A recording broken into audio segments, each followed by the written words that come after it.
Good morning friends, welcome to my YouTube channel struggle with Dev. दोस्तों, यदि आप सफल होना चाहते हो, वास्तव में सफल होना चाहते हो, तो अपनी मेहनत को और बढ़ा दो। मेहनत को और बढ़ा दो। सफलता आपके कदम चूमेगी। मेहनत से भागोगे तो मुश्किलें और बड़ी हो जाएगी। तो आज हम लोग एक ऐसे टॉपिक के साथ आए हैं जिससे सीटेट कभी अछूता नहीं रहा। हर बार आया है, 2-3 प्रश्न हर बार बने।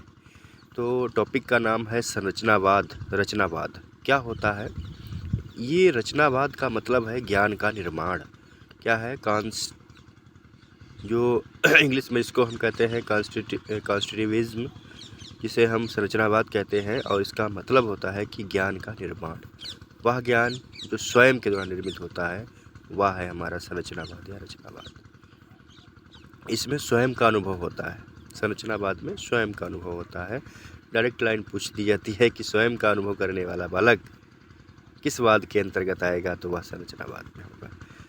इसके संरचनावाद में कौन कौन मनोवैज्ञानिक आते हैं? तो जीन पियाजे, वाइगोस्की और ब्रूनर। पूछ लें कि संरचनावाद से संबंधित मनोवैज्ञानिक हैं तो जीन पियाजे, वाइगोस्की, ब्रूनर तीनों लोग हैं। जीन पियाजे ने खोजपूर्ण अधिगम पर बल दिया है, वाइगोस्की ने सामाजिक अधिगम पर बल दिया, ब्रूनर ने भी खोजपूर्ण अधिगम पर बल दिया। खोजपूर्ण अधिगम का मतलब जीन पियाजे कहते हैं कि बच्चा स्वयं ही अपने समाज का निर्माण करता है खोजबीन के द्वारा, है ना। खोजबीन के द्वारा अपने ज्ञान का निर्माण स्वयं करता है, ये जीन पियाजे कहते हैं। और वाइगोस्की कहते हैं कि जब तक समाज ना हो बच्चा कुछ सीख नहीं पाएगा, तो उन्होंने सामाजिक अधिगम पर बल दिया। ब्रूनर भी कहते हैं कि बच्चा खोज के द्वारा ही सीखता है। ठीक है, ब्रूनर और जीन पियाजे मिलते जुलते हैं। जीन पियाजे यानी कि इंग्लिश में जीन पाइगेट, जिसको हम कहते हैं कि बच्चे खोजबीन के द्वारा स्वयं चिंतन करते हैं और सीखते हैं। जीन पियाजे निवासी स्विट्जरलैंड के थे। इनकी एक बहुत महत्वपूर्ण बुक है the moral judgment of the child, 1932।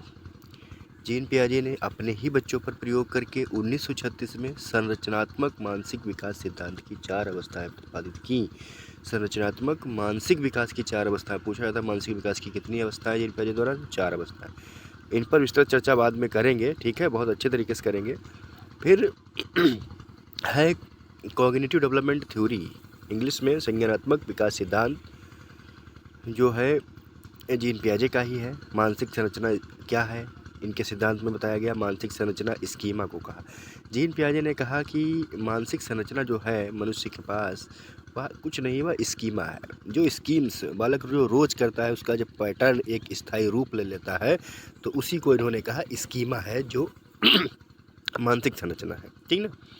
मानसिक संरचना में इन्होंने कहा 2 तत्व विद्यमान रहते हैं, एक अनुकूलन रहता है और एक संगठन रहता है। अनुकूलन को अडेप्टेशन कहा, वातावरण के साथ सामंजस्य।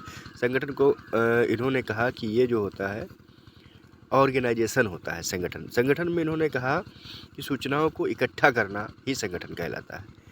वातावरण के साथ सामंजस्य यानी कि अनुकूलन में 2 इन्होंने पार्ट बताए, आत्मसातकरण और समायोजन। आत्मसातकरण का मतलब इन्होंने समझाया कि पूर्व जानकारी में नवीन जानकारी को जोड़ देना आत्मसातकरण कहलाता है। पूर्व जानकारी में नवीन जानकारी को जोड़ देना आत्मसातकरण कहलाता है। एसिमिलेशन बहुत लोग इसका मतलब ही नहीं समझ पाते हैं। इस पर भी कई एग्जाम्पल बनते हैं।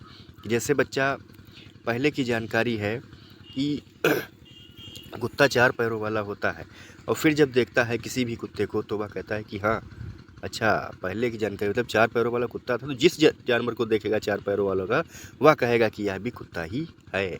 यह होती है पहले की जानकारी में नवीन जानकारी सिर्फ जोड़ देना। फिर है समायोजन। फिर यह समायोजन क्या है? एकोमोडेशन क्या है? पूर्व जानकारी में संशोधन करके नवीन जानकारी से जोड़ना।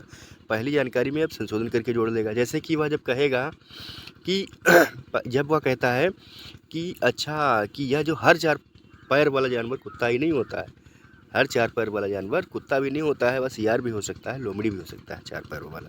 ठीक, जब परिवर्तन करके जो लगे तो उसे समायोजन कहते हैं, एकोमोडेशन कहते हैं। तो इस प्रकार इन्होंने जो बौद्धिक विकास की 4 अवस्थाएं बताई हैं, और इन्होंने कहा कि बच्चे की उम्र बढ़ने के साथ उसका बौद्धिक स्तर बढ़ता है।